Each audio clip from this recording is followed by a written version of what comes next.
যে মানুষটাকে আপনি আজ খুব বাজেভাবে ঠকালেন, সে মানুষটা আপনাকে অভিশাপ দিক বা না দিক, আপনিও একদিন খুব বাজেভাবে ঠকে যাবেন।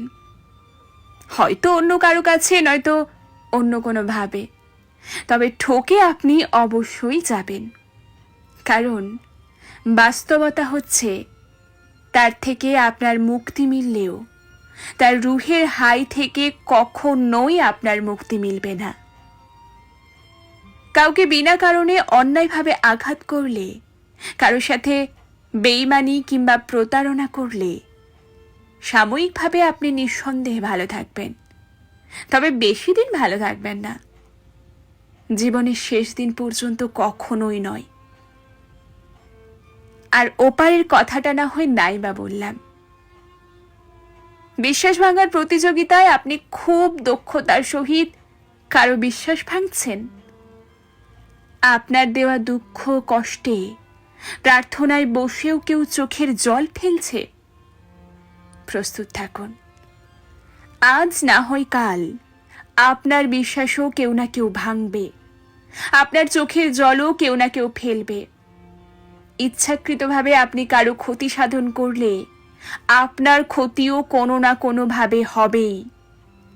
অন্যের দুর্বলতা, সরলতা কিংবা ভালোবাসার সুযোগ নিয়ে আপনি যা যা অন্যায় করবেন, গোলাকার এই পৃথিবীতে ঘুরে ফিরে তার সবটাই ফিরে পাবেন। শুধু সময়ের অপেক্ষা মাত্র। আপনার অন্যায়, অত্যাচার, অবিচার, ব্যভিচার, অপকর্ম, প্রতারণা, ঠকানো, বেইমানি সব কিছু আপনি ভুলে যেতে পারেন। যার সাথে করেছেন সেও হয়তো কোনোদিন ভুলে যেতে পারে। কিন্তু প্রকৃতি কখনোই কোনো কিছু ভোলে না। তাই আপনার কর্ম ভালো হোক বা মন্দ, প্রকৃতি আপনাকে সেভাবেই সবটা ফিরিয়ে দেবে। ভালো কর্ম করলে ভালো, আর মন্দ কর্ম করলে মন্দ, সে যাই হোক না কেন, তবে ফিরিয়ে আপনাকে অবশ্যই দেবে। মনে রাখবেন, গোলাকার এই পৃথিবীতে ভালো মন্দ সবকিছুই ঘুরে ফিরে আসে। মানুষের হিসেবে ভুল হলেও প্রকৃতির হিসেবে কখনোই ভুল হয় না। প্রকৃতি তার নিজস্বতায় সবকিছুর হিসেব খুব পুঙ্খানুপুঙ্খভাবেই রাখে। প্রকৃতি যে হিসেবে বড্ড পাকা, কর্মফল ভোগ না করিয়ে কখনো কাউকে ছাড়ে না। জানেন তো, ইংরেজিতে রিভেঞ্জ অফ নেচার বলে একটা কথা আছে। বাংলায় যাকে প্রকৃতির প্রতিশোধ বলে।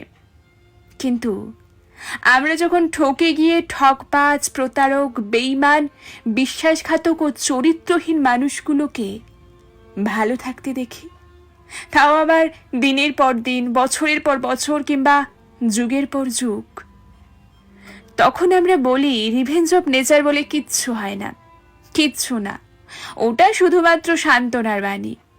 কিন্তু না, মোটেও তা ঠিক নয়। এগুলো আসলে আমাদের আঘাতে আঘাতে ক্ষতবিক্ষত হয়ে যাওয়া অশান্ত মনের অশ্রুকণা। আসল কথা হচ্ছে, আপনি সবাইকে ফাঁকি দিতে পারলেও প্রকৃতিকে কখনোই ফাঁকি দিতে পারবেন না। সবাই আপনাকে ছেড়ে দিলেও প্রকৃতি কখনোই আপনাকে ছেড়ে দেবে না। মনে রাখবেন, মানুষ যা পারে না, প্রকৃতি তা খুব ভালোভাবেই পারে।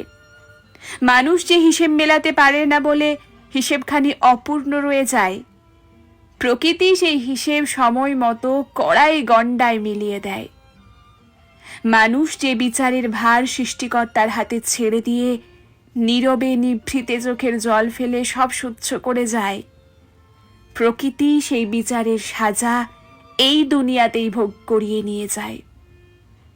কাউকে অন্যায়ভাবে আঘাত করা ছাড়ুন, ঠকিয়ে লাভবান হওয়ার চিন্তা বাদ দিন, প্রতারণা করার মানসিকতার জলাঞ্জলি দিন।